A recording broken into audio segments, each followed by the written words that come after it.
नमस्कार दोस्तों, welcome to my channel. मैं हूं चांद कुमार। दोस्तों, आज हमारी एथिक्स की सीरीज को आगे कंटिन्यू करते हुए हम वर्चू एथिक्स की बात करेंगे। इससे पहले हम डियोंटोलॉजी एंड टेलियोलॉजिकल एथिक्स को ऑलरेडी पढ़ चुके हैं। आज हम वर्चू एथिक्स का मतलब जानेंगे और जानेंगे कि वर्चू एथिक्स और टेलियोलॉजिकल एंड डियोंटोलॉजिकल एथिक्स में डिफरेंस क्या है। चलिए शुरुआत करते हैं आज के अपने इस सेशन को।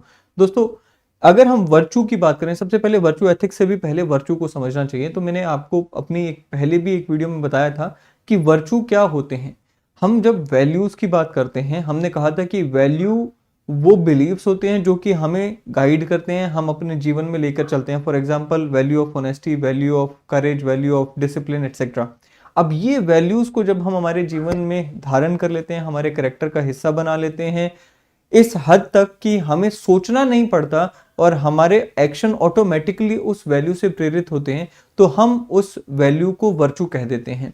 अब ये जो वर्चूज हैं, basically virtue school of ethics आया कहां से है? तो ancient Greek philosophers Socrates, Plato and Aristotle, इन्होंने वर्चू स्कूल का जिक्र किया। इनकी तरफ से ये स्कूल आया एंड इन्होंने ये तक कह दिया कि अगर हम वैल्यूज को इंटरनलाइज नहीं करते हैं तो values by themselves do not have any importance. So value जब तक वर्चू नहीं बनती है, यानी कि वैल्यू हमारे करेक्टर का हिस्सा नहीं बनती है, किस हद तक? इस हद तक कि हमें सोचना नहीं पड़ता, ऑटोमेटिकली हमारे करेक्टर में से वो वैल्यू रिफ्लेक्ट होती है, हमारे एक्शन में रिफ्लेक्ट होती है, उसे हम वर्चू कहते हैं ना। वर्चू एथिक्स है क्या? सो अगेन, मैंने आपसे नॉर्मेटिव स्कूल की बात की थी, यानी कि नॉर्मेटिव एथिक्स की बात की थी। उसमें मैंने कहा था कि there are 3 schools of ethics in normative ethics. कौन से थे? Deontology, teleology and virtue. तो वर्चू उन्हीं में से एक है। अब क्या है? It is a quest to understand and live a life of moral character. So basically whole focus is on moral character, whole focus is on an individual rather than action. आप पहले के दोनों स्कूल्स को अगर compare करोगे इससे, तो उन दोनों स्कूल्स में हमने क्या देखा था कि आपका एक्शन मोरल है या नहीं है, इसके ऊपर फोकस था। अब यहां पर फोकस किस चीज पे हो गया? आपके करेक्टर के ऊपर फोकस हो गया, आपके पर्सनैलिटी पे हो गया, आपकी इंडिविजुअलिटी पे हो गया। एंड सारा खेल ही यही है that you have to understand and live a life of moral character. सवाल उठता है कि ये मॉरल करेक्टर को हम डेवलप कैसे करते हैं? तो मॉरल करेक्टर को कहता है डेवलप करने का एक ही तरीका है, बार बार आप कुछ वैल्यूज को प्रैक्टिस करें, बार बार उन्हें अपने बिहेवियर में लाने की कोशिश करें, कॉन्शियसली उन्हें अपने बिहेवियर में लाने की कोशिश करें। एंड होगा ये कि धीरे धीरे धीरे धीरे over the period of time वो वैल्यूज आपके करेक्टर का हिस्सा बन जाएंगी। इसे आप इस तरह से समझ सकते हैं कि जब आप पहली बारी ड्राइविंग सीखते हैं तो आपको बहुत ही ज्यादा अटेंटिव होना पड़ता है, बहुत ही कॉन्शियसली आपको ड्राइविंग करते समय पेडल, गियर, इन सब के ऊपर ध्यान देना पड़ता है। लेकिन जब एक बार आप ड्राइविंग सीख जाते हैं तो सबकॉन्शियस माइंड आपका वो ड्राइव करता है, आप दूसरे काम कर सकते हैं। सिमिलरली यहाँ पर वर्चूज के केस में होता है कि भाई वर्चूज को कैसे हम हासिल कर सकते हैं, कैसे हमारा करेक्टर जो है वो वर्चुअस बन सकता है। कहता है जी बार बार इन्हें आप प्रैक्टिस करें, अपने करेक्टर का हिस्सा बनाने की कोशिश करें। नाउ एरिस्टोटल ने भी यही कहा कि by honing virtuous habits people will likely make the right choice when faced with the ethical challenges। और कहता है कि जब एक बार आपके करेक्टर का हिस्सा ये वर्चूज बन जाती हैं तो आप सबकॉन्शियसली भी राइट चॉइसेस ही चूज करोगे जब भी कोई एथिकल डिलेमा आप फेस करोगे। नाउ डिफरेंस अमंग द 3 की मॉरल प्रिंसिपल्स। तो यहाँ पर मैंने कुछ एग्जांपल से आपको डिफरेंस समझाने की कोशिश की है। आप सबने डार्क नाइट करके जो मूवी आई थी बैटमैन वाली, वो देखी होगी। मैंने एक एथिसिस्ट से एग्जांपल उठाया, सो उसके थ्रू मैं आपको समझाने की कोशिश कर रहा हूँ। नाउ डार्क नाइट की ये जो मूवी थी उसमें हमने देखा कि 2 लोग थे। जो हीरो था मूवी का वो बैटमैन एंड जो विलन है वो जोकर है। अब जब बैटमैन को ये अपॉर्चुनिटी मिलती है कि वो जोकर को किल कर सके, तो इसमें तीनों थ्योरीज जो है वो किस तरह से अपना रोल प्ले करेंगी वो हम देख लेते हैं। सबसे पहले कहता है जी, अगर डियोंटोलॉजिस्ट होगा वो कहेगा कि हमें जोकर को नहीं मारना चाहिए, यानी कि बैटमैन को जोकर को नहीं मारना चाहिए, because killing someone inherently is wrong in itself, immoral act है। लेकिन अगर कॉन्सिक्वेंशियलिस्ट होगा यानी कि टेलियोलॉजिकल होगा तो वो क्या कहेगा कि बैटमैन को जोकर को मार देना चाहिए, because by killing Joker Batman can save a lot of lives outside this society, in the society, right. So consequentialist यानी कि यूटिलिटेरियनिज्म वाला जो होगा वो ये कहेगा। और वर्चू एथिक्स वाला क्या कहेगा?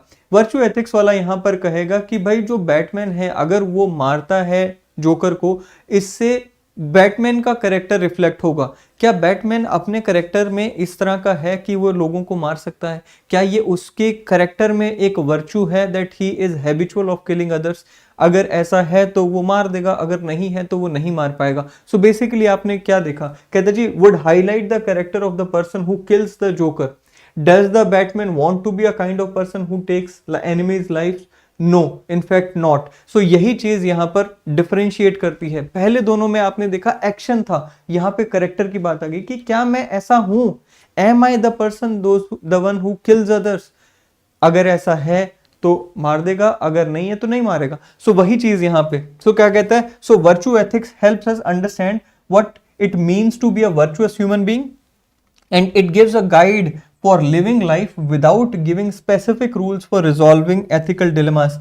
तो क्या कहता है कि हमें कोई गाइड नहीं दी गई है। जैसे हमने, अगर हम बात करें डियोंटोलॉजी, तो उसमें हमने कहा कि जी रूल्स को फॉलो करो, जो आपके धर्म है, ड्यूटी है, उनको फॉलो करो, एक गाइड हमें दे दी गई। अगर हम कॉन्सिक्वेंशलिज्म की बात करें तो उसमें क्या कहा गया कि हर एक्शन का फायदा नुकसान चेक करो, एक रूल बुक हमें दे दी गई। यहां पे कहता है जी आपको रूल बुक की जरूरत नहीं है, सिर्फ इतना करना है कि एथिकल हो जाओ, एक्शन अपने आप एथिकल हो जाएंगे। सिमिलरली हम कुछ और एग्जाम्पल ले लेते हैं। So there is a person named Alex जो कि रिटर्न करता है किसी का खोया हुआ wallet. Now full of cash to its owner, वो रिटर्न कर देता है। अकॉर्डिंग टू वर्चू एथिक्स कहता है the moral value of Alex action is derived from the virtues that the action demonstrate such as honesty and integrity. अब Alex ने, अगर मान लीजिए आपका पर्स गिर गया, किसी को मिल गया, उसने आपको रिटर्न कर दिया, पैसे भी इंटैक्ट हैं। अब इससे अगर कोई वर्चू एथिक्स वाला है तो उसने क्यों रिटर्न किया, डियोंटोलॉजी वाले ने क्यों किया, यूटिलिटेरियनिज्म या कॉन्सिक्वेंशलिज्म वाले ने क्यों किया, तीनों का एग्जाम्पल से समझते हैं। कहता अगर किसी ने आपका बटुआ वापस कर दिया, वॉलेट वापस कर दिया, और वो फॉलोअर है लेट्स से वर्चू एथिक्स का, तो इसका मतलब क्या है कि उसने इसलिए नहीं आपको वो वॉलेट वापस किया क्योंकि ये एक अच्छी बात है या एक बुरी बात है, उसने इसलिए ये वॉलेट आपको वापस किया क्योंकि उसके करेक्टर में वैल्यू ऑफ ऑनेस्टी है, उसके करेक्टर में वैल्यू ऑफ इंटीग्रिटी है। उसका ये एक्शन रिफ्लेक्ट करता है कि वो उसका करेक्टर क्या है, वो किस तरह का आदमी है। सिर्फ एक एक्शन में नहीं पता चल रहा है कि उसने आपको वॉलेट रिटर्न कर दिया। अगर हम इसको वर्चू एथिक्स के नजरिए से देखें तो आप यहां से ये जज करेंगे कि यार वो व्यक्ति ही ऐसा है कि दूसरों के साथ ईमानदार है, दूसरों का हक नहीं लेता है। अगर यहीं पर हम डियोंटोलॉजी की बात करें तो डियोंटोलॉजी वाला आपको अगर वॉलेट वापस कर रहा है, इससे कहता जी उसके करेक्टर का कुछ नहीं पता चलता। इट इज जस्ट दैट क्योंकि वो व्यक्ति ये समझता है कि किसी का जो बटुआ है वो उसे वापस कर देना चाहिए क्योंकि उसमें जो पैसे हैं या वो जो बटुआ है वो हमारा नहीं है। दूसरों का बटुआ या दूसरों का सामान हमें अपने पास नहीं रखना चाहिए, जिसका है उसे वापस कर देना चाहिए। That is a rule in the society. सिर्फ इतना पता चल रहा है कि वो उस रूल को फॉलो कर रहा है। वहीं पे अगर हम बात करें कॉन्सिक्वेंशलिस्ट की तो कहते हैं जी कॉन्सिक्वेंशलिस्ट है वो ये सोचेगा कि क्या मेरा ये वॉलेट वापस करने से सोसाइटी में हैप्पीनेस बढ़ेगी, क्या जिसका ये बटुआ है उसको फायदा होगा या जिसका ये वॉलेट है उसके परिवार को फायदा मिलेगा, इन जनरल क्या सोसाइटी में अच्छाई आएगी। अगर ऐसा होगा तो वो वापस कर देगा। सो यहाँ पर एक्शंस के ऊपर फोकस हमें देखने को मिलता है डियोंटोलॉजी एंड कॉन्सिक्वेंशलिज्म में। जबकि हमने बात की पहले की दैट इज वर्चू एथिक्स की, वहां पे सारा का सारा जो फोकस था वो किस चीज पे था, वो सारा का सारा फोकस उस आदमी के करेक्टर पे था जिसने वो वॉलेट वापस किया। नाउ वर्चू एथिक्स का जो बेसिक प्रिंसिपल है वो यही है कि भाई an activity is only right if it is something that a virtuous person would do in the same situation. अगर आप वर्चू एथिक्स में एक एक्टिविटी को जज करोगे कि क्या ये कृत्य सही है या नहीं, कहता है जी वर्चू एथिक्स वाला जो वर्चुअस पर्सन है यानी कि एक अच्छे करेक्टर वाला व्यक्ति है, क्या इस गिवन सिचुएशन में वो यही एक्शन करता या नहीं करता, उसके बेसिस पे हम जज कर सकते हैं कि किसी ने जो एक्शन किया है वो सही है कि नहीं। सो वर्चू एथिक्स बेसिकली यही कहता है। सो जैसे कि मैंने अभी आपको बताया कि पर्सन सेंटर्ड एथिक्स स्कूल है ना कि एक्शन सेंटर्ड है, उसी को थोड़ा सा और डिटेल में हम पढ़ लेते हैं। कहते जी virtue ethics is a person centred rather than action centred, concentrating on the virtue or moral character of the person doing the activity rather than the ethical obligation or norm or the consequence specific to it.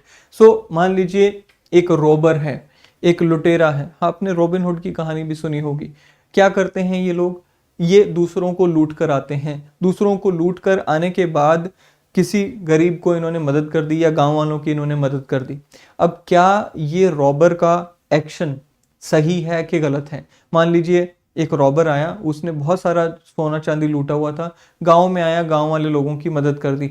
अब ऐसे में अगर डियोंटोलॉजी के perspective से इसे देखें तो इसका जो पहला एक्शन था ऑफ कोर्स वो गलत था, दूसरा एक्शन था वो सही था कि भाई दूसरों की मदद करनी चाहिए। कॉन्सिक्वेंशलिज्म के नजरिए से देखेंगे तो सारा कुछ ही सही हो गया कि भाई again maximum good for the maximum number of people, आपने एक को लूट के अनेक का फायदा कर दिया तो सब कुछ ही ठीक हो गया। अगर आप वर्चू एथिक्स के नजरिए से यहां पर देखेंगे, वर्चू एथिक्स इसे एक सिंगल इंसिडेंस के बेसिस पे जज नहीं करेगा। वर्चू एथिक्स इसका पूरा हिस्ट्री देखेगा कि इसने पहले किसी से चोरी की है, फिर चोरी करके लाकर यहाँ पे बांट दिया, तो क्योंकि इसने चोरी की है, शुरुआत गलत हो गई, तो इसे हम यहाँ पे वर्चुअस एक्शन नहीं मानेंगे या वर्चुअस पर्सन नहीं मानेंगे। सो वर्चुअस जो स्कूल ऑफ एथिक्स है बेसिकली वो एक इंडिविजुअल के ऊपर सेंटर्ड है, उसके करेक्टर के ऊपर सेंटर्ड है रादर देन एक इंडिविजुअल एक्शन के ऊपर, राइट। सो वही है यहाँ पर वर्चू एथिक्स, राइट। नाउ यही चीज मैंने यहाँ पर लिखी है, आप इसे पढ़ सकते हैं।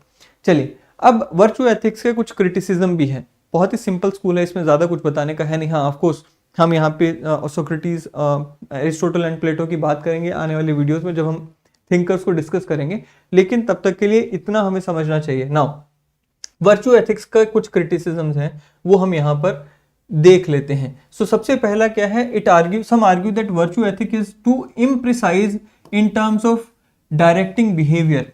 इम्प्रिसाइज है इन डायरेक्टिंग बिहेवियर, बिहेवियर कैसा होना चाहिए उसमें कुछ बताता ही नहीं है, सिर्फ यही कहता है कि भाई आप अपना करेक्टर सही कर लो, करेक्टर सही हो गया तो आप वर्चुअस हो गए।